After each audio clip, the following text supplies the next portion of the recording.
after so long, sweetie. It's been a while, I know, but I hope you're doing well and amazing and that you've been absolutely darling, okay? But I'm finally alive after so long. I feel so old, but my darling, thank you for showing up. Today I'll be reading the wonderful, wonderful Cinderella. I haven't ever read it before. I, of course, watched the Disney movie when I was, I think, quite young at the time. And now I'm reading this to you and hoping that you can enjoy it. Okay, sweetie? In the meantime, I will be sipping a little bit of cranberry tea because, my God, cranberry and cinnamon makes it so delicious. But hi, welcome in, bread, sweetheart. How are you doing today? I know, bread. I know. And welcome in, Ace, sweetie. How have you been?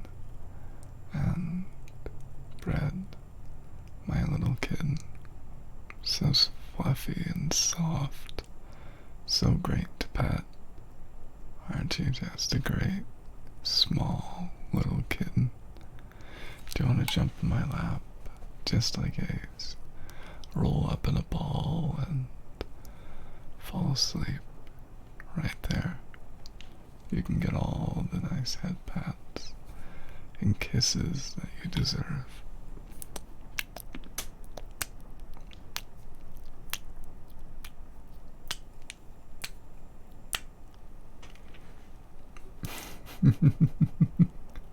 I know, Oliver, you really are. But, Oliver, because you followed the last stream and you forgot to redeem your free redeem, please, just ask for one, and I will do it, okay? I'll do that before I get to reading Cinderella, sweetie. And good boy, Ace. Such a good boy you are. So sweet, so kind, with a boyfriend and a girlfriend. So amazing. And welcome in, you cute, adorable boy, Mitty. How has the good boy been? Have you been sipping your water? Have you been healthy and making sure you get plenty of sleep, sweetheart? I hope you have. Head pats. And welcome in, Katomi VD. I hope you've been well. I can try. So, Oliver, I can try doing head pats with this microphone, or I can quickly switch to my other. It will take me just a little clickety and clackety. But it'll take me just a second, okay, sweetie? And hi, darling Gabs. I hope I've been well, sweetheart. And I have been well, matey. I have cute thigh highs on. They're pastel rainbows. And Katomi, you're an enjoyer of Cosmo, I see. And welcome in, Simeon. Similian. Oh, yes. Those very same ones. Very cute, aren't they? Okay. Here is a secondary mic. You'll hear me double for just a second. Good.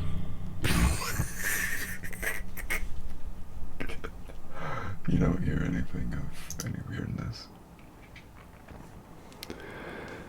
But let me give you some head pats now. For you, sweetheart.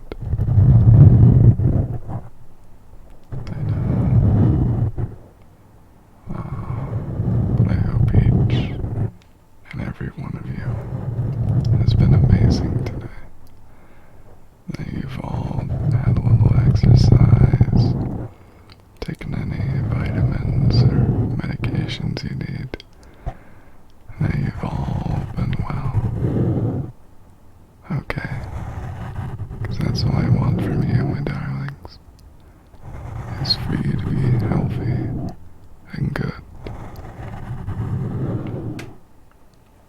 Okay. I hope those were good. Were they good for you, Oliver? Oh, yes. Fine, fine. I'll switch to my other microphone before I do the good voice, okay?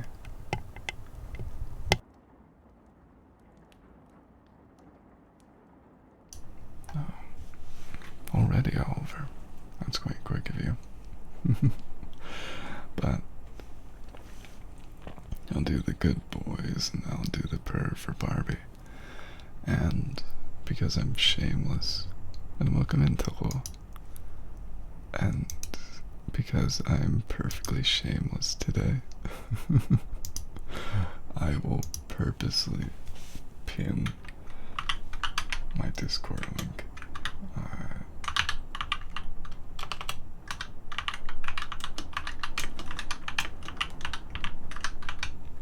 But exactly. People happy, Trey. There. Now, I hope the audio's good and everything is perfect. There's no hissing, buzzing, or anything like that. If so, please tell me. And thank you for that, sweetie. And Oliver, just so you know, I will give you full permissions after stream or right now. I tend to be rather preoccupied during it. But in the meantime, let's get back to making sure that you're all cozy. And welcome in Obsidian, darling, Trey, darling, and everyone. Please relax. If I already haven't asked, please tell me how you are. And thank you, Justin. He is very cute and has that wonderful dichotomy between a very cute model and some deep-voiced guy behind it. Now, bad boy, bad boy. You stole my cookie again, didn't you, Ace? Well, joke's on you. I ate the only 2 oatmeal raisin before I streamed.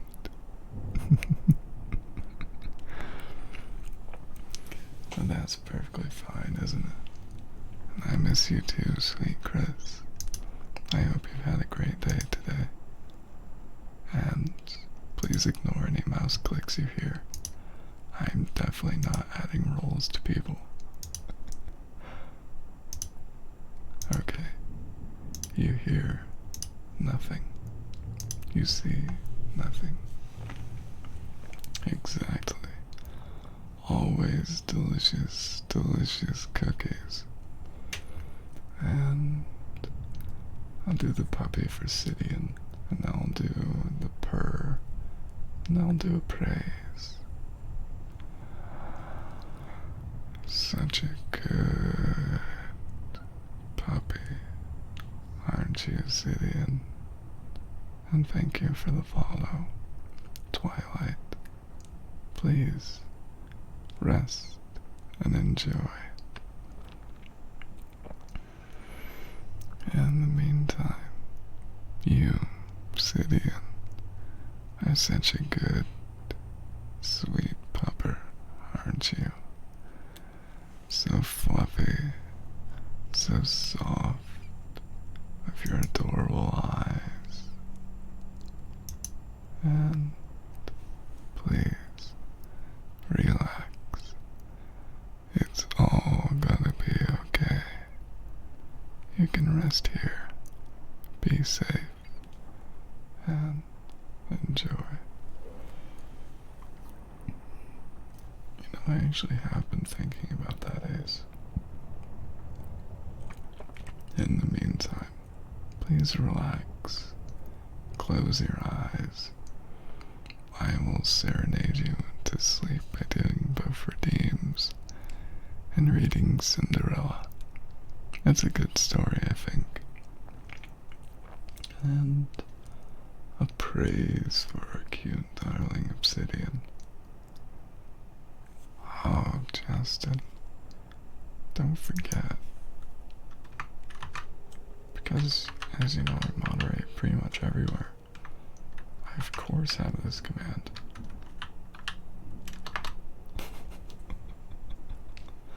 Always. But, oh, my sweet Obsidian, my cinnamon obsessed darling you, always eating delicious cinnamon pretzels and buns and whatever delicious things you can find. You're so talented of all the art you've done. You made that adorable one of Sasa. Then you do all the ones of the little animes I don't watch because I'm frankly too tired to really watch anything without anyone there. It feels odd, I know. But sometime, sweetie. But you made so much adorable art, haven't you, sweetheart? You even tried your hand at ASMR recently, and it was very adorable. And that's why I say, you really are an amazing boy, and a good girl, and you're amazing. Have a few kisses. Hola, Deca. ¿Qué tal?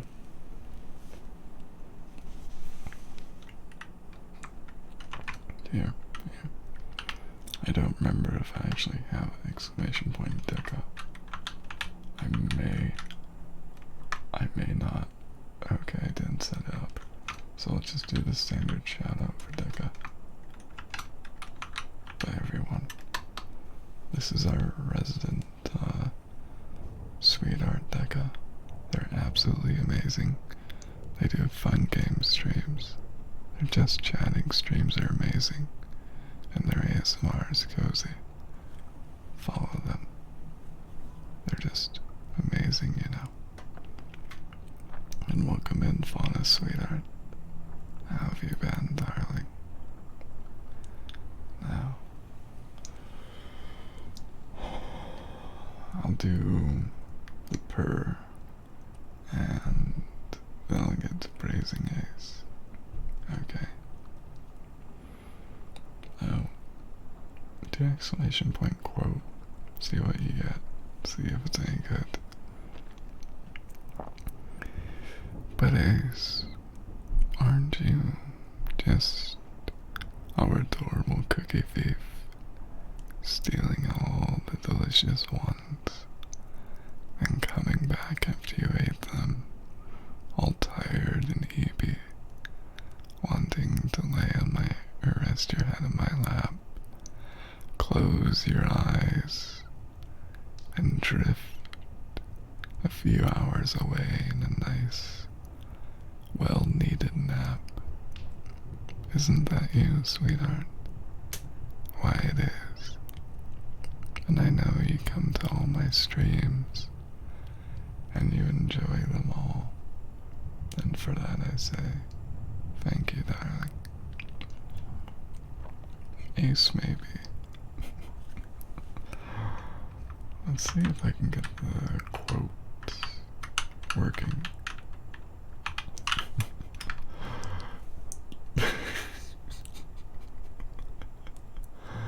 Perfect. And yes, I love Fallout New Vegas.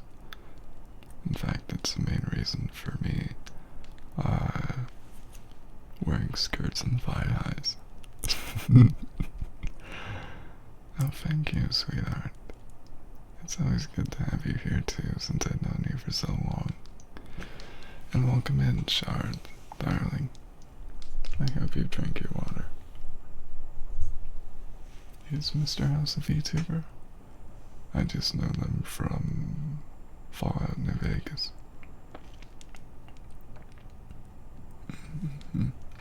try another quote. See if I get a better one. Perfect. Absolutely perfect. Oh, that's what you mean, darling fauna. And oh well, oh well, oh well, oh well.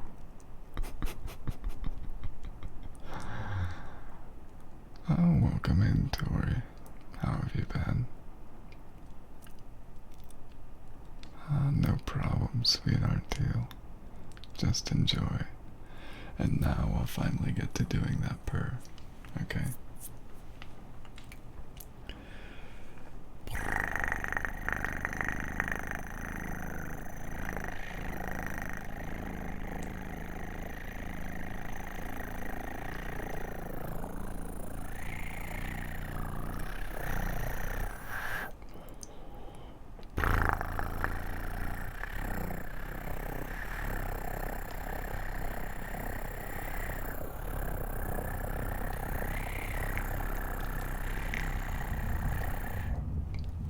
Okay. Enjoy that.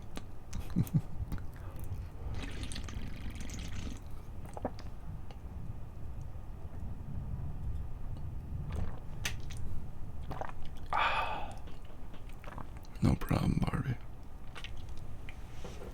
No. And I love you too, darling Obsidian.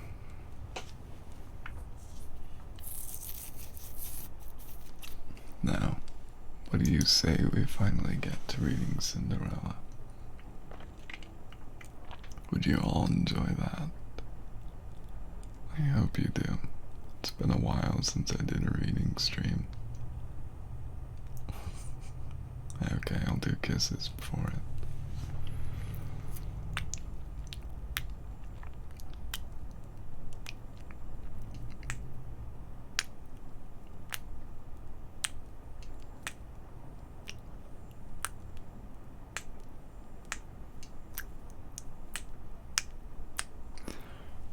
Speaking of random things, one of these days I'm going to have to change my stream account, or Steam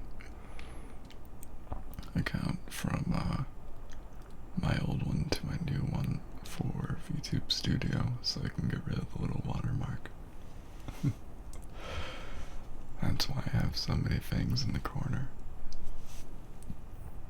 Now, Cinderella.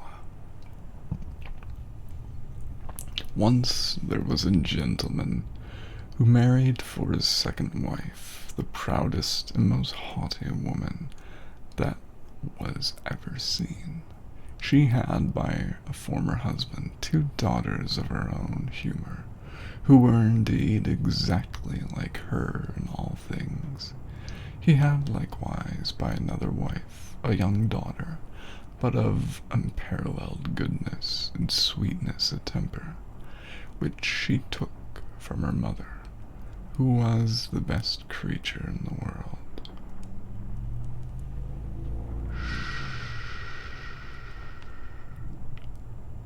No.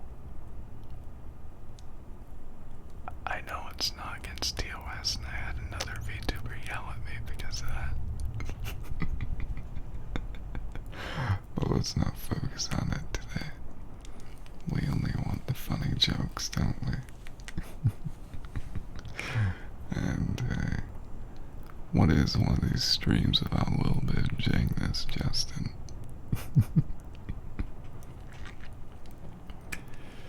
But of unparalleled goodness and sweetness of temper, which she took from her mother, who was the best creature in the world.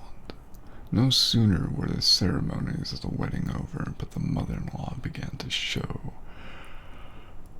herself in her true colors. She could not bear the good qualities of this pretty girl, and the less because they made her own daughters appear more odious.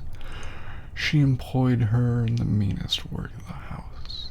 She scoured the dishes, tables, etc., and scrubbed Madam's chamber, and those of the misses. Her daughters she lay up on a sorry garret, upon a wretched straw bed, while her sisters lay in fine rooms of floors all inlaid, upon beds of the finest, newest fashion, and where they had looking-glasses so large that they might see themselves at their full length, from head to foot. The poor girl bore patiently, and dared not tell her father, who would have rattled her off, for his wife governed him entirely. When she had done her work, she used to go to the chimney corner and sit down among the cinders and ashes, which made her commonly be called Cinder Wench. But the youngest, who was not so rude and uncivil as the eldest, called her Cinderella.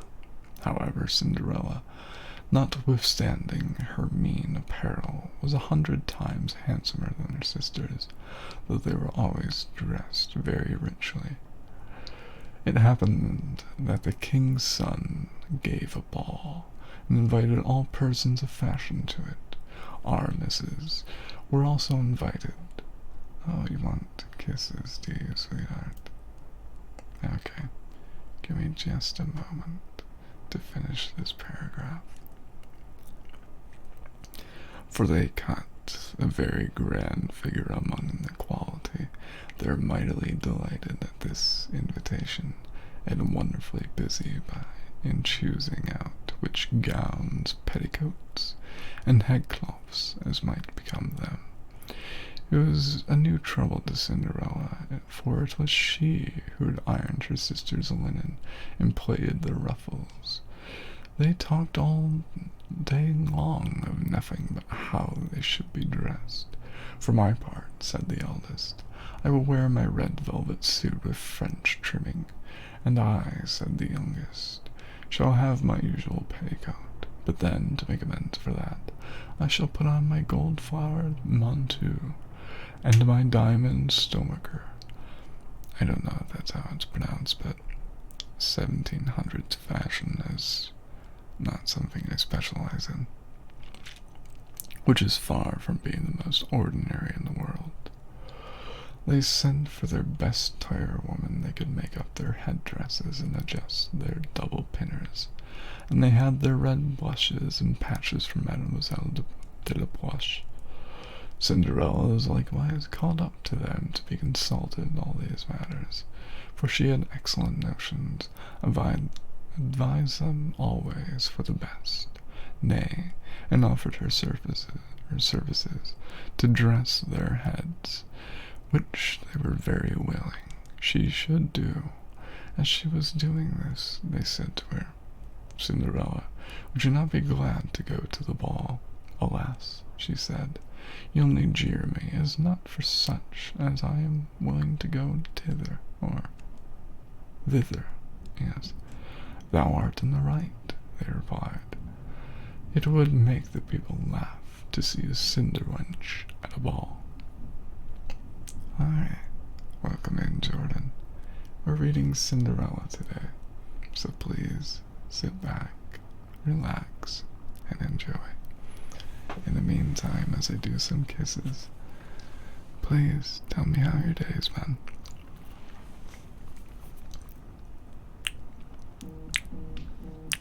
Oh, phone call I have to skip. You heard nothing, of course.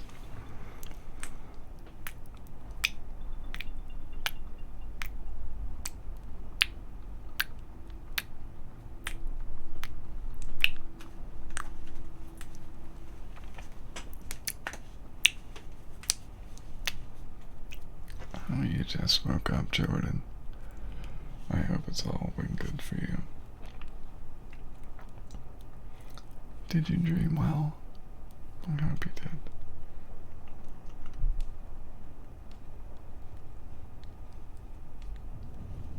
There. Now, to put my phone right there. And continue reading. Oh, good, sweetie. Good. I'm doing good today, Shar. I'm currently sipping some water. That in actuality is tea, and it's wonderfully delicious. It's cranberry with cinnamon. I got it recently, and I think I've fallen in love with it.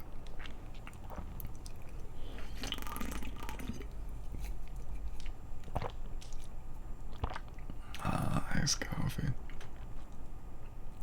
Today, sometime, I want to get a nice frappe. Probably at 5 o'clock. It'll be delicious. I'll try and get chocolate mint, but if they don't have that, I'll just go for chocolate peanut butter. That should be perfectly fine. I mean, I could, Ace. I very much could. Anyone but Cinderella would have dressed their heads awry, but she was very good and dressed them perfectly well. They were almost 2 days without eating. So much were they transport of joy, they broke above a dozen laces in trying to be laced up close, that they might have a fine, slender shape, and they were continually at their looking glasses. At last the happy day came. They went to court, and Cinderella followed them with her eyes as long as she could, and when she had lost sight of them, she fell a-crying. Her godmother, who saw her in tears, asked her what was the matter. I wish I could. She was not able to speak the rest, being interrupted by her tears and sobbing. This grandmother of hers, who was a fairy, said to her, Thou wishest thou couldst go to the ball? Is it not so? Yes, cried Cinderella, with a great sigh. Well, her grandmother said, Be but a good girl, and I will contrive that thou shalt go. Then she took her into her chamber and said to her, Run into the garden and bring me a pumpkin. You should I know, it's a great place, and they have great coffee for cheap, so I'd 100% recommend it. Cinderella went immediately to gather the finest she could get, and brought it to her godmother, not being able to imagine how this pumpkin could make her go to the ball.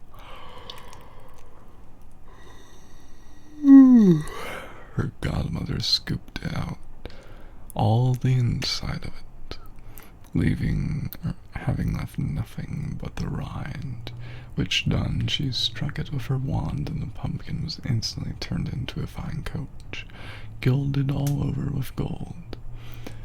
She then went to look into her mouse-trap, where she found 6 mice, all alive, and ordered Cinderella to lift up a little the trap-door, then giving each mouse, as she went out, a little tap with her wand.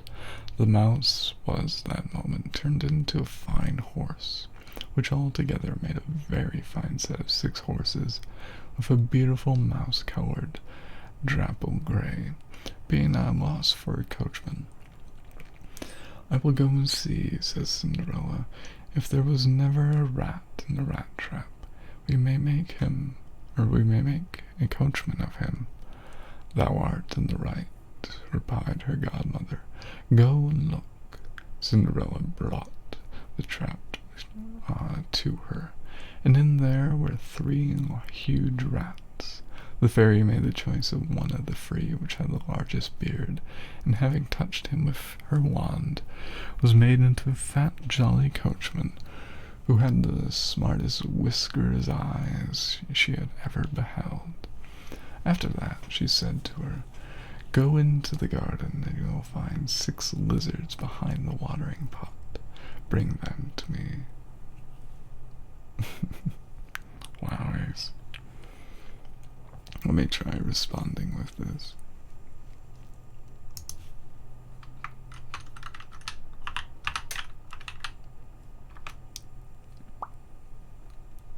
There you go. Mr. New Vegas, the Riz Master. She had no sooner done so, but our godmother turned them into 6 footmen, who skipped up immediately behind the coach, with their liveries all bedabbled with gold and silver, and clung as close behind each other as if they had done nothing else their whole lives. The fairy then said to Cinderella, "Well, you see here an equipage fit to go to the ball with. Are you not pleased with it?" "Oh yes," she cried, "but I must go thither as I am in these nasty rags." "Welcome in, Egg. I hope you're doing well, sweetie. And please, do tell us how you've been." Her godmother only just touched her with her wand, and at the same instant her clothes were turned into cloth of gold and silver, all beset with jewels. This done, she gave her a pair of glass slippers, the prettiest in the whole world. Being thus decked out, she got up into her coach, but her godmother above all things commanded her not to stay till after midnight, telling her at the same time that if she stayed out 1 moment longer, the coach would be a pumpkin again, her horses mice, her coachman a rat, her footmen lizards, and her clothes just as they were before. Head hurty? Then please, relax, enjoy, and stay tight. She promised her godmother that she would not fail of leaving the ball before midnight, and then away she drives, scarce able to contain herself for joy. The king's son, who was told that a great princess, who nobody knew, was come, ran out to receive her. He gave her his hand as she was alighted out of the coach, and led her into the ball among all the company. There was immediately a profound silence. They left off dancing, and the violins ceased to play. So attentive was everyone to contemplate the singular beauties of the unknown newcomer. Nothing was then heard but a confused noise of, "Ha! How handsome is she! Ha! How handsome is she!" The king himself, old as he was, could not help but watching her, and telling the queen softly that it's been a long time since he's seen so beautiful and lovely a creature. All the ladies were busied in considering her clothes and headdress, that they might have made next day after the same pattern, provided they could meet with such fine material as able hands to make them. The king's son conducted her in the most honorable seat, and afterward took her out to dance with him. She danced so gracefully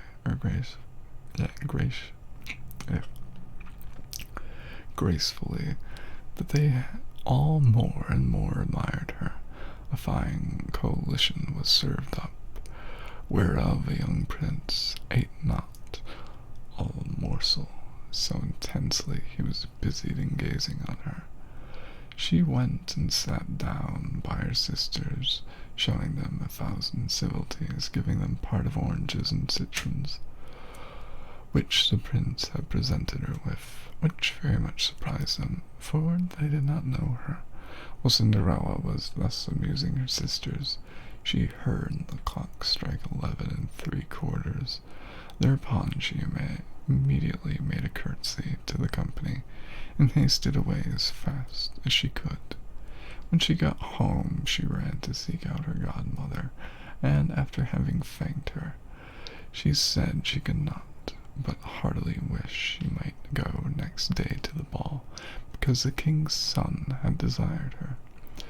As she was eagerly telling her godmother whatever had passed at the ball, her 2 sisters knocked at the door, which Cinderella ran and opened. "How long have you stayed?" she cried, gaping and rubbing her eyes and stretching herself, and she had just been waked out of her sleep.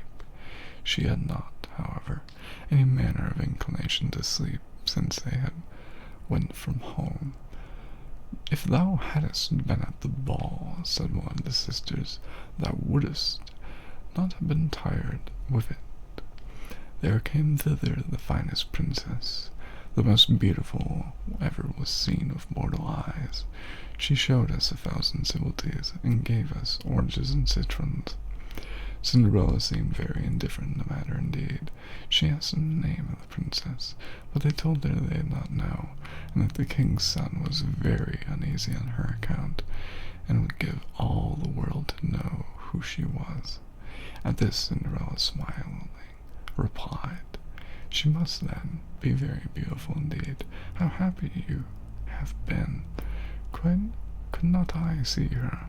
Ah, dear Miss Charlotte, do lend me your yellow suit of clothes which you wear every day."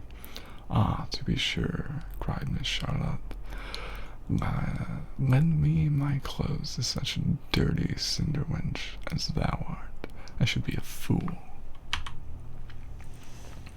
Cinderella indeed expected such answer, and was very glad of the refusal, for she had been sadly put to it that if her sister had lent her what she asked for jestingly.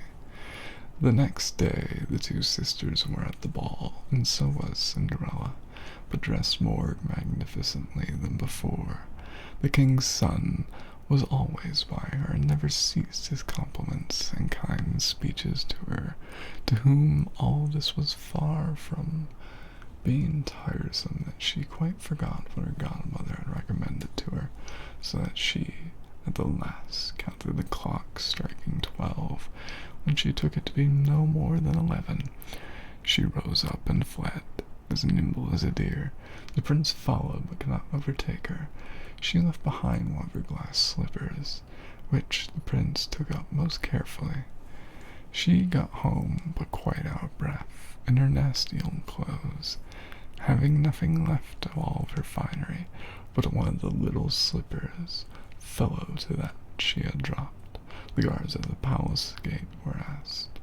They had not seen such a princess go, who said they had seen nobody go out but a young girl, fairly meanly dressed, and had more of an air of a poor country wench than gentlewoman.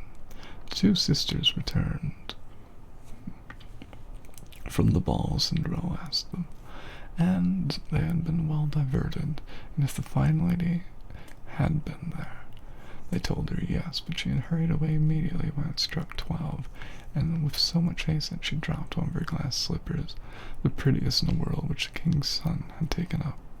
That he had done nothing but look at her all the time at the ball, and that most certainly he was very much in love with the beautiful person who owned the glass slipper. What they said was very true, for a few days after his son caused it to be proclaimed by sound of trumpet that he would marry whose feet the slipper would just fit. They whom he employed began to try it upon the princesses, then the duchess, then all the court, but in vain. It was brought to the two sisters, who did all they could possibly to thrust their foot into the slipper, but they could not effect it. Cinderella, who saw all this and knew her slipper, said to them, "Let me see if it will not fit me." "Oh, obsidian. Fine, sweetheart. I'll read this one little line, and then I'll get right to you.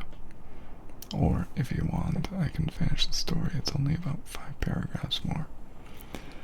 Her sisters burst out into laughing and began to banter her. The gentleman who was sent to try his slipper looked earnestly at Cinderella, and, finding her very handsome, said it was but just that she should try, and that he had orders to let everyone make trial. He obliged Cinderella to sit down and put the slipper on her foot. He found it went on very easily, and fitted her as if it had been made of wax. The astonishment her two sisters were in was excessively great, but still abundantly greater when Cinderella pulled out of her pocket the other slipper and put it on her foot.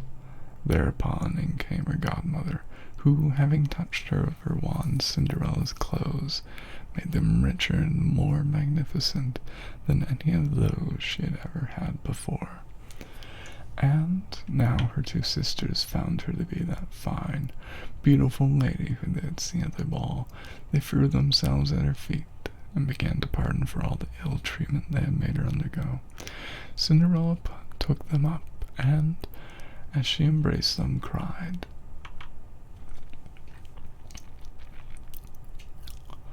that she forgave them all of her heart and desired them always to love her. She was conducted to the young prince, dressed as she was. He thought her more charming than ever, and, a few days after, married her. Cinderella, who was no less good than beautiful, gave her two sisters lodgings in the palace. I don't remember that's the ending of it, but I suppose this is the child-safe one. But I hope you all enjoyed that one. If there's any other stories you'd like me to read, just say so, darlings. And for now, let me get back to the praising of the good, good boy Obsidian, who's also such a good girl, so talented and sweet, sharing all their recipes on the Discord of delicious things. And hi, welcome in, baby B-Rat. I hope you've been well. And if you want, look for my redeems and find one that you like. There's plenty of cozy ones. And I will read another story soon. I'm just right now in the interpoint. My little puppy. My little puppy. Such a great, darling puppy you are, Gabs. Oh no, your internet's being bad. I'll just do it again for you, Obsidian. Obsidian, obsidian, obsidian, obsidian.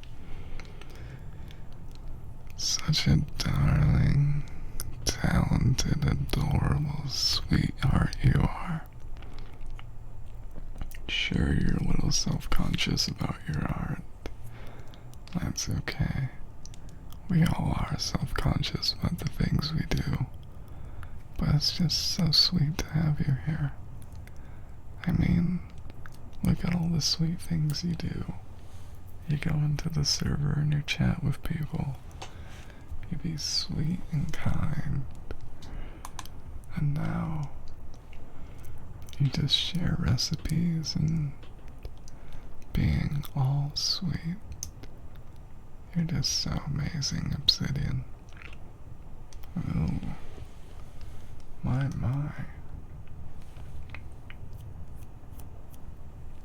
Looks like I have plenty of options to pick from for stories to read. Oh. You know, it's occurred to me. I have never read Puss in Boots.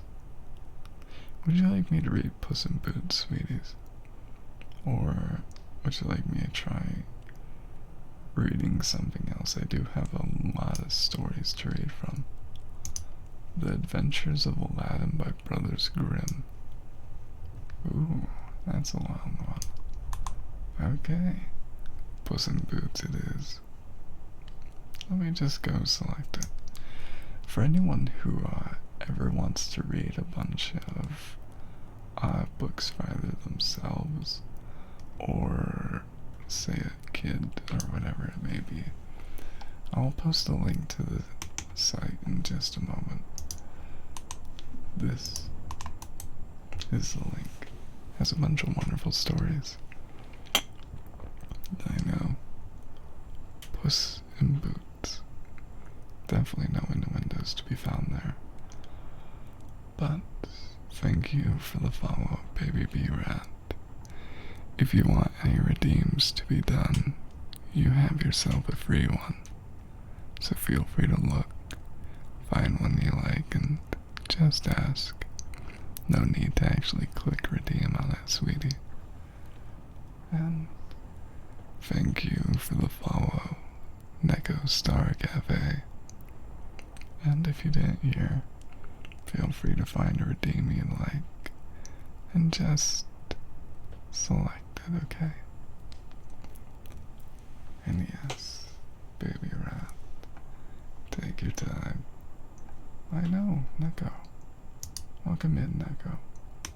I hope you've been well. There we go.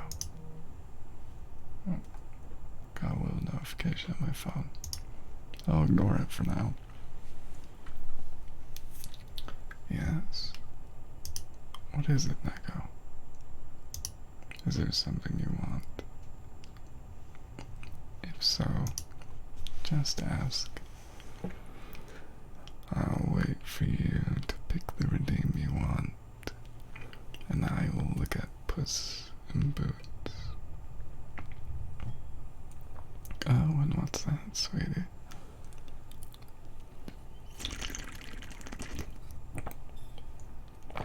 Huggies? Okay. I'll give you Huggies for 1 minute, and then we'll get to reading the story, sweetheart. And yes, that is the most wonderful Deca. They're absolutely amazing, aren't they?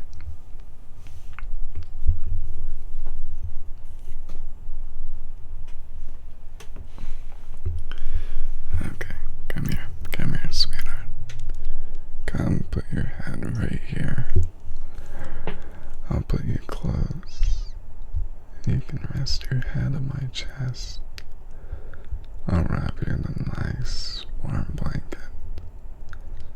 We'll enjoy the warmth of the fireplace, little rain outside, and you can just rest here in the meantime, okay? No need to worry, just relax in my arms for a little bit. And welcome in, Tiana, sweetheart. How have you been, darling? And I'll do the headpats in just a moment, okay? It'll be nice, I assure you, okay? But in the meantime, relax. You know, Gabs, I'll do your praise right now, sweetie. It's always good to see you everywhere, being so active, being so sweet. You always are so kind to everyone. You're always so cozy when you mod for Billy, and you're so sweet when you're in Jess's chat. Just mean amazing. I know it's real heckin' nice to be here, and it's always so cozy. And that's what I want, you know. Coziness. For everyone to be able to close their eyes, relax, and let all of your worries disappear. Now let me go put the microphone over here. And you will definitely not hear me turn on my other one so I can do headpads. Okay. You hear nothing, but you hear headpads now. Enjoy them.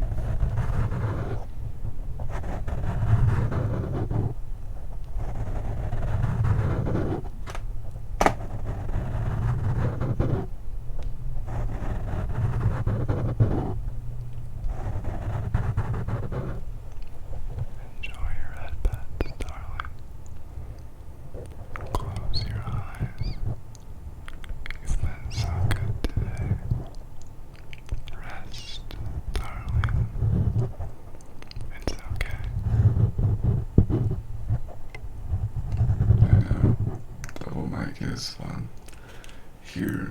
devil. There you go. I hope that was good. Pastels are a wonderful one. There. Now to Puss in Boots. Should I add it to the screen? No, it's okay. If only everyone here enjoys it. Okay. Sleep well, sweeties. Dream well, eat cookies, and stay amazing. There we go.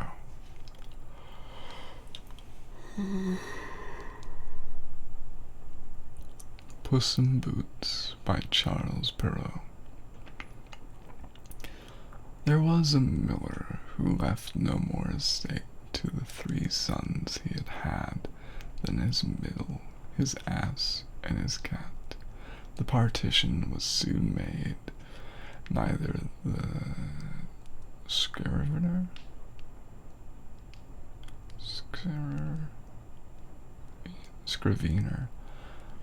nor attorney were sent for. They had soon eaten up all the poor patrimony. The eldest had the mill, the second the ass, and the youngest nothing but a cat. The poor young fellow was quite comfortless at having so poor lot. My brothers, he said, may get their living handsomely enough by joining their stocks together, but for my part, when I have eaten up my cat and made a muff of his skin, I must die with hunger. The cat, who had heard all this, but made as if he had not, said to him with a grave and serious air, "Do not thus afflict yourself, my good master, but you have only give me a bag, and get me a pair of boots made for me, that I may scamper through dirt and brambles, and you shall see that you have not such a bad portion of me as you imagine." Though the cat's master did not build very much upon what he said, he had, however, often seen him play a great many cunning tricks to catch rats and mice, as when he had used to hang by the heels or hide himself in a meal and make as if he were dead that night, so they did not altogether despair of his affording him some help in his miserable condition. I know. His wee boots, and welcome back, Neko. Please enjoy and relax. We're reading Puss in Boots. When the cat had what he asked for, he booted himself very gallantly, and putting his bag about his neck, he held the strings of it in his 2 forepaws, and went into a warren where it was quite abundance of rabbits. He put bran and sow a thistle into his bag, and stretching himself out, as if he had been dead, he waited for some rabbit, not yet acquainted with the deceit of the world, to come and rummage his bag for what he had put in it. Scarce was he lain down, but when he had wanted, a rash and foolish young rabbit jumped into his bag, and Monsieur Puss, immediately drawing close the strings, took and killed him without pity. Proud of his prey, he went with it to the palace, and asked to speak with his majesty. He was shooed upstairs into the king's apartment, and, making a low reverence, said to him, "I have brought you, sir, a rabbit of the warren which my noble lord Marquis of Carabas has commanded me to present to your majesty from him." "Tell thy master," said the king, "that I thank him, and that he does do me a great deal of pleasure." Another time he went and hid himself among some standing corn, holding still his open bag, and when a brace of partridges ran into it, He drew the strings, and so caught them both. He went and made a present of these to the king, as he had done before the rabbit, which he took to the warren. The king in like manner received the partridges with great pleasure, and ordered him some drink, or money to drink. The cat continued for 2 or 3 months, thus to carry his majesty from time to time, game of his master's taking. One day in particular he knew for certain that the king was to take the air along the riverside of his daughter, the most beautiful princess in the world. He said to his master, "If you follow my advice, your fortune is made. If you have nothing else to do but go wash yourself in the river, in that part I shall shew you, and the rest, or leave the rest to me." The Marquis of Carabas did what the cat advised him to, without knowing why or wherefore. While he was washing, the king passed by, and the cat began to cry out as loud as it could, "Help, help! My lord Marquis of Carabas is drowning." At this noise the king put his head out of the coach window, and finding that the cat, who so often brought him such good game, he commanded his guards to run immediately to the assistance of his lordship the Marquis of Carabas. While they were drawing the poor Marquis out of the river, the cat came up to the coach and told the king that while his master was washing, there came by some rogues who went off with his clothes, though he had cried out, "Thieves, thieves," several times, as loud as he could. The cunning cat had hidden them under a great stone. The king immediately commanded the officers of his wardrobe to run and fetch one of his best suits for the Lord Marquis of Carabas. The king received him with great kindness, as the fine clothes he had given him extremely set off his good mind, or mean. For reference, some of this is written in Old English, so I do have some difficulty. Apologies. The king's daughter took a secret inclination to him, and the Marquis of Carabas had no sooner cast 2 or 3 respectful, somewhat tender glances, but she fell in love of him to distraction.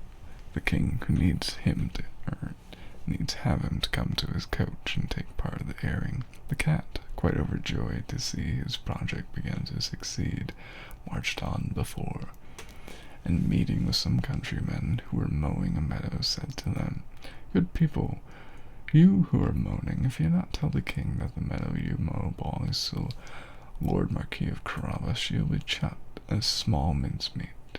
The king did not fail asking the mowers to whom the meadow they were mowing belonged. "To my Lord Marquis of Carabas," answered they all together, for the cat's threats had made them terribly afraid. "Truly a fine estate," the king said to the Marquis of Carabas. "You see, sir," said the Marquis, "this is a meadow for which never fails to yield a plentiful harvest every year."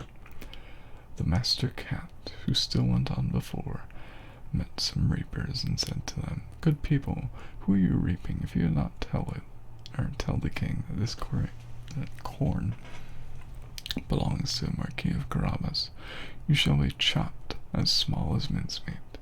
The king, who passed by a moment after, who needs to know to whom all that corn, which he then saw, did belong?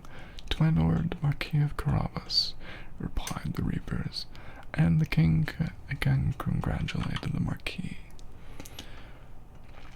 The master cat, who went always before, said the same words to all he met, and the king was astonished at the vast estates of the Lord Marquis of Carabas. Monsieur Puss came at last to the stately castle, the master of which was an ogre, the richest had ever been known, for all the lands which the king had gone over belonged to this castle. The cat, who had taken care to inform himself whom this ogre was, and what he could do, as to speak to him, saying he could not pass so near his castle without having the honor of paying him his respects. The owner received him as civilly as the ogre could, and made him sit down. "Oh, just relax," enjoy the story.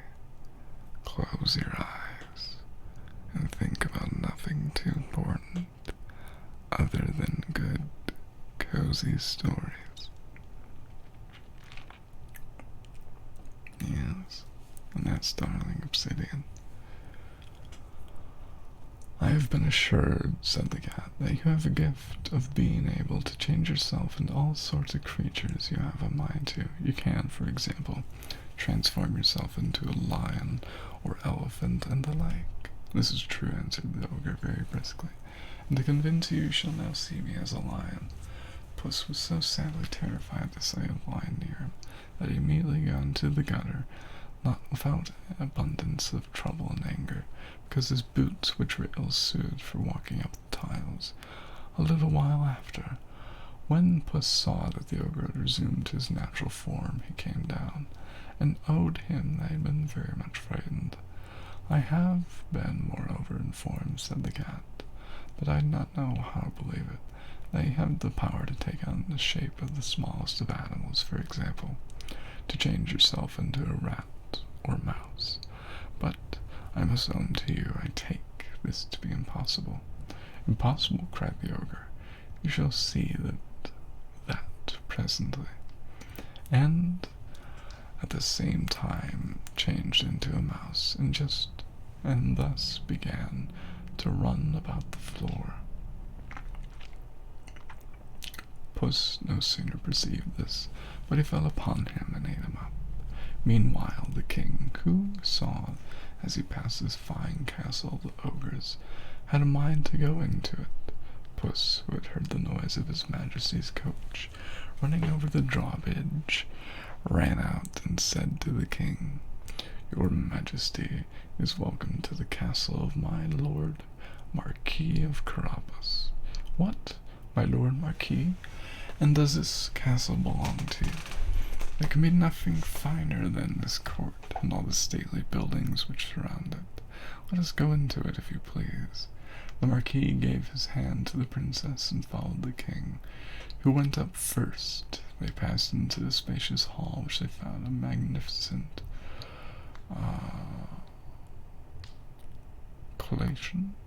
coalition, which the ogre had prepared for his friends, who were that very day to visit him, but dared not enter, knowing the king was there.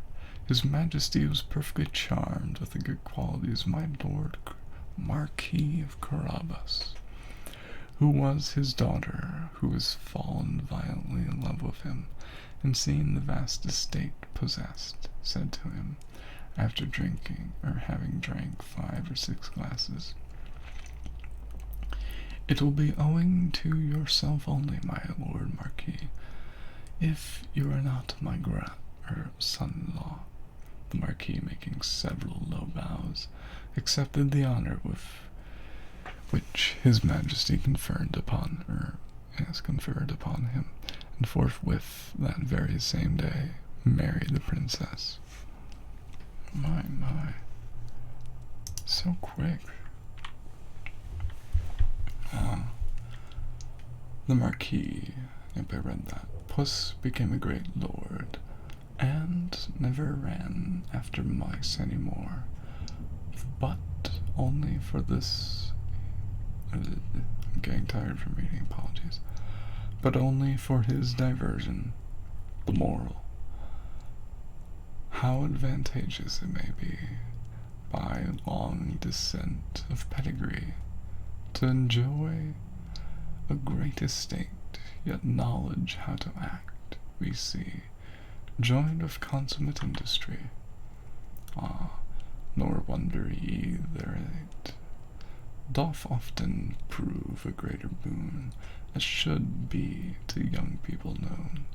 Another, if the son of a miller so soon gains the heart of a beautiful princess, and makes her impart sweet languishing glances, eyes melting for love, it must be remarked of fine clothes how they move in that youth, a good farce, a good air, with good mind, are not always indifferent mediums to win. The love of the fair and gently inspire the flames of sweet passion and tender desire. And that was, darlings, Puss in Boots. What other stories would you like me to try to read, darlings? I have plenty. Oh. Twas the night before Christmas. No. That one I don't know.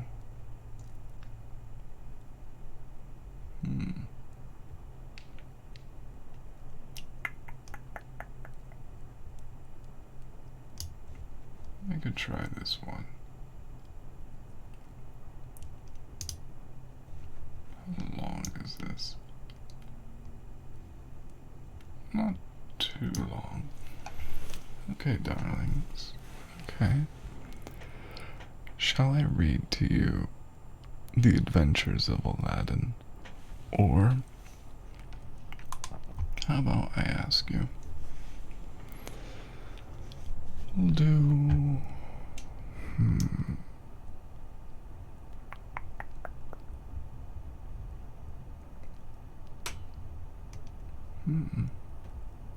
This one might actually be a little difficult. The Little Mermaid? That's a story I forgot all about. Oh, that is not a 30-minute read. Okay. Hansel and Gretel. That one seems shorter. Okay. Would you like me to read Hansel and Gretel, darlings? Or do you want me to do ASMR for the last 30 minutes or so? I'll let you decide today. Whichever one makes you the happiest. I'll do a poll. Okay.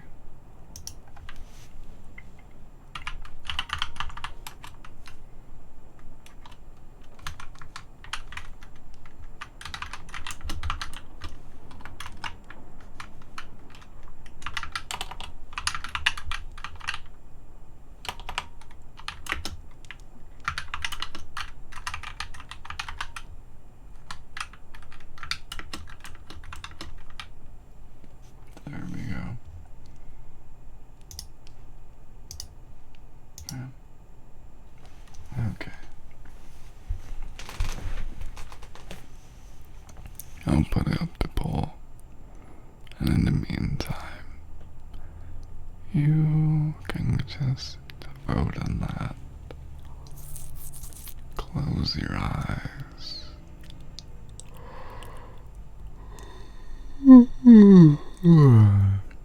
Wrap yourself in a warm, cozy blanket.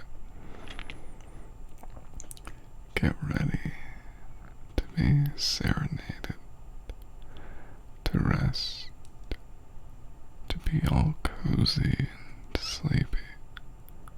'Cause you don't need your eyes open right now, do you, sweetheart? Oh no. You just need rest, don't you?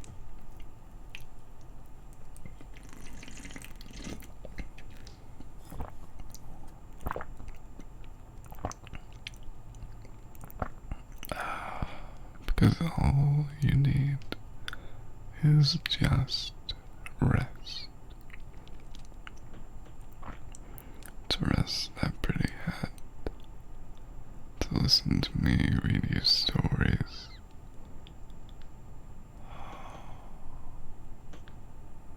Oh, welcome in, my sweet, darling puppy girl.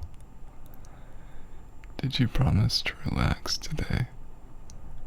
Have you been a good puppy? I hope you've been, darling. I hope you drank all of your delicious water that the darling puppy you needed. And that you've been amazing today. Let me do a roar, 'cause that sounds fun. Roar. Roar. Roar. Roar. Roar. Roar. Roar. Oh, you just got home from doing small fetch quests. I hope you got all that you wanted. All that the puppy girl needed. Did you get any cute clothes? Or was it just not one of those days?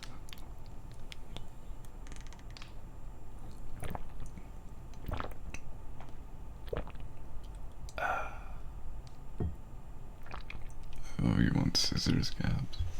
That's good. Let me go scratch my nose. I'll get the scissors that you wanted. Right here. There we go.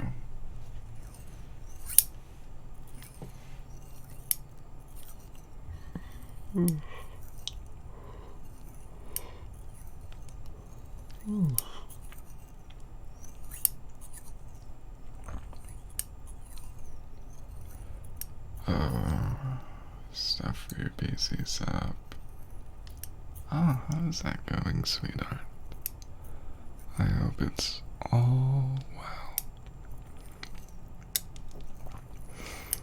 I think if you ever want to buy in bulk, Amazon and something cables, I can't remember the last one, has great prices. But that doesn't matter. We all want it immediately, and to not get it immediately, that is annoying.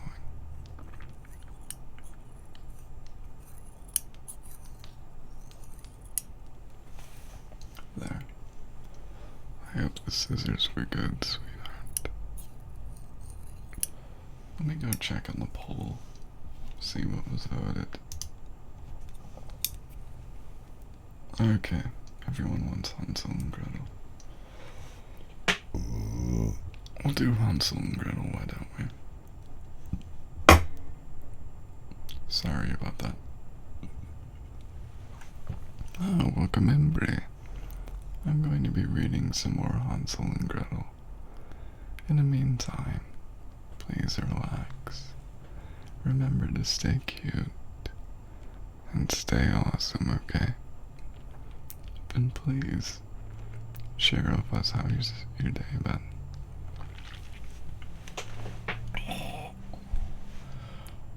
Hansel and Gretel.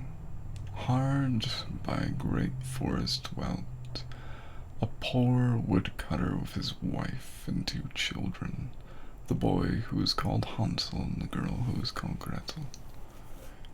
He had little to bite and to break, and once, when great dearth fell on the land, he could no longer procure even daily bread. Oh, good. Enjoy, Brie. I'm just reading Hansel and Gretel, and then we'll get back to enjoying, okay?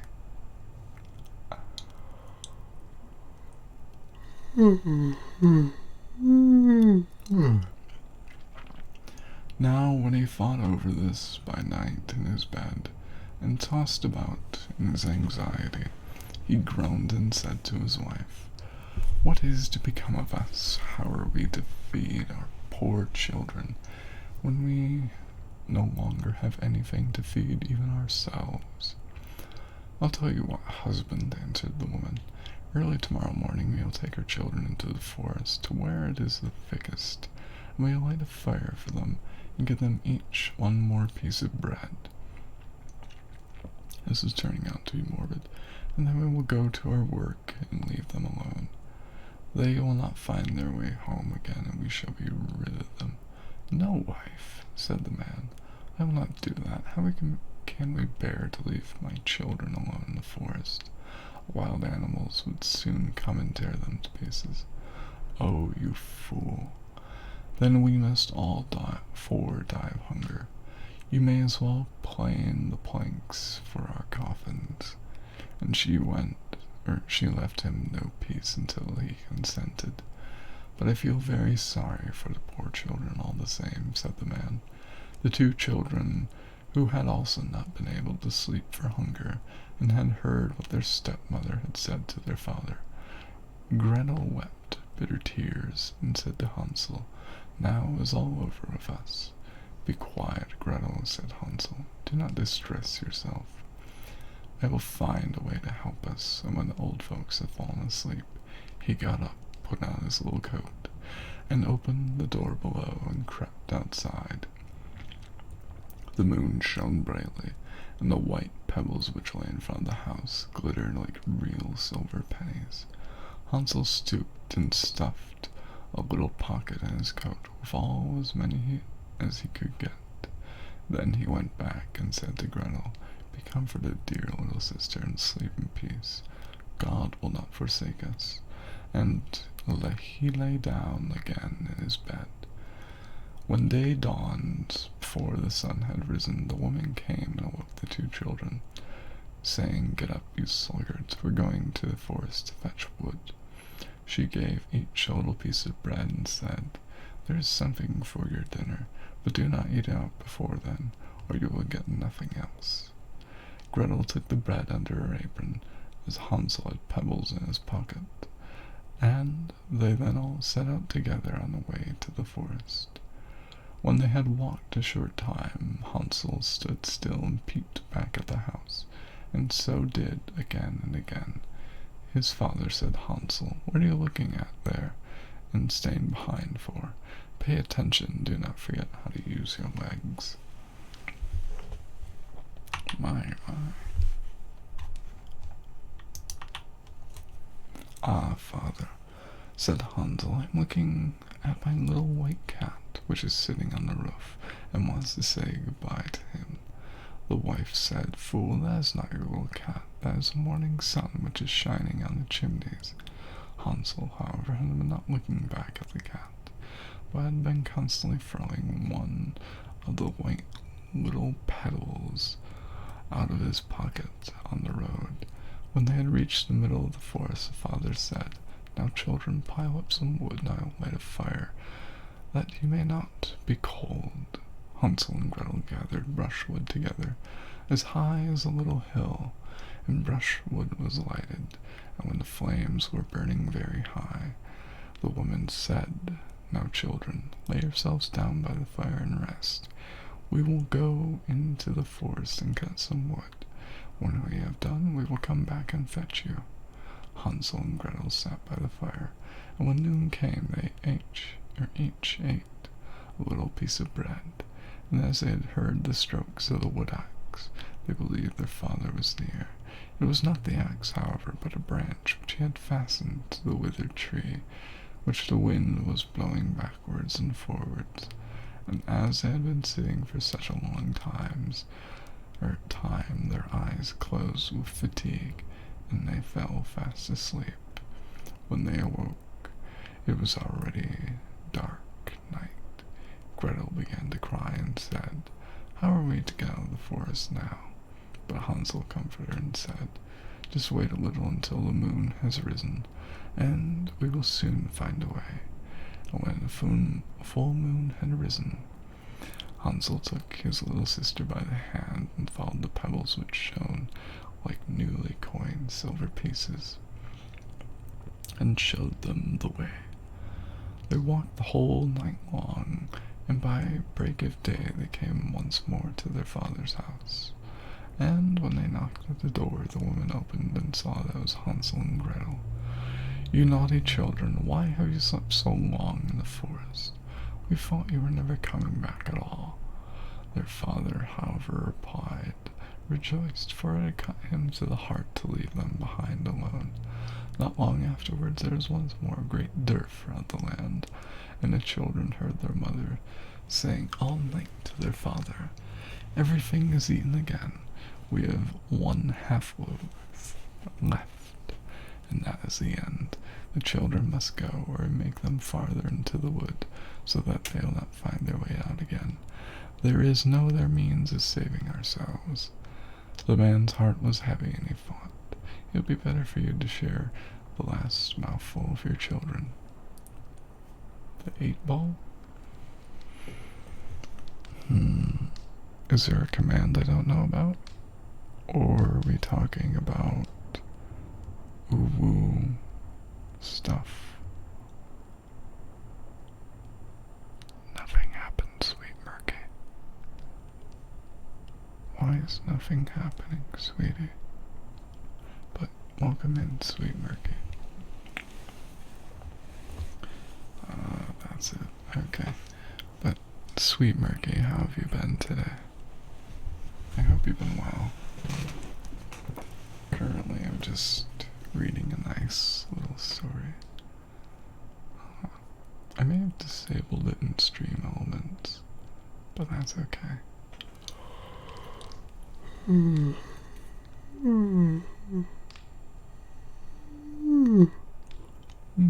alright? That's perfectly okay, sweetie. In the meantime, you can redeem some redeems, and I'll be reading Hansel and Gretel. But feel free to relax in the meantime, sweetie. Now let me find where I last was.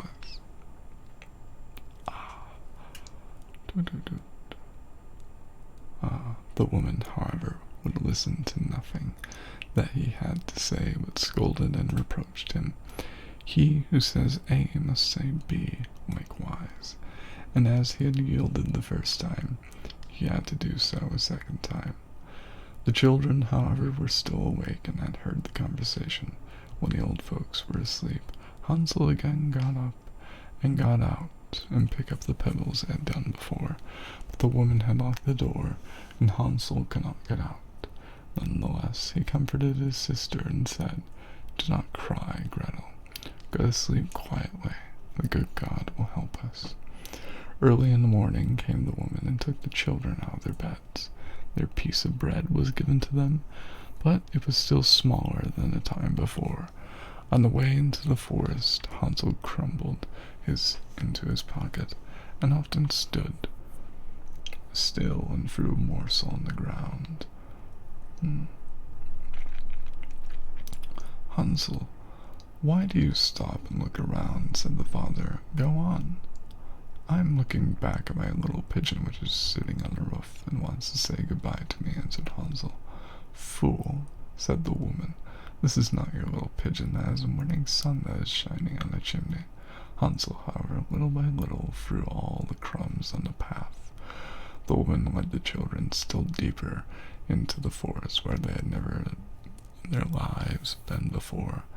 Then a great fire was again made, and the mother said, "Just sit there, you children, and when you are tired you may sleep a little while.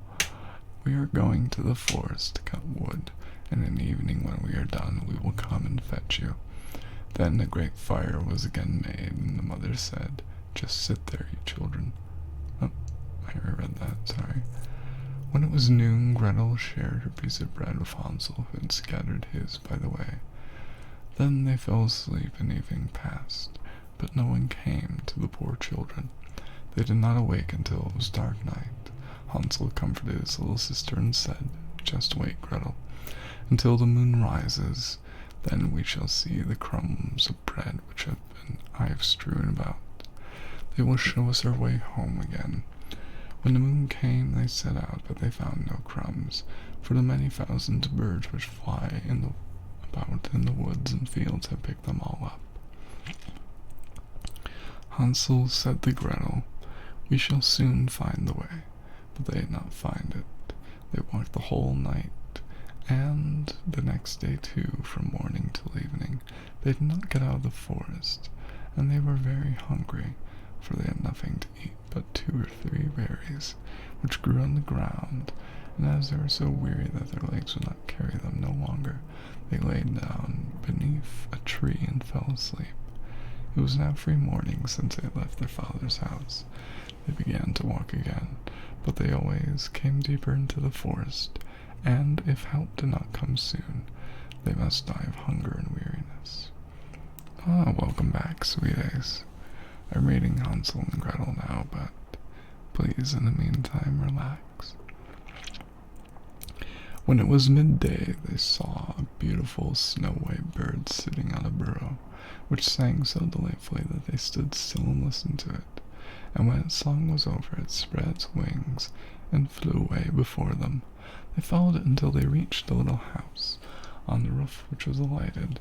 Which they approached the little house they saw that was built of bread and covered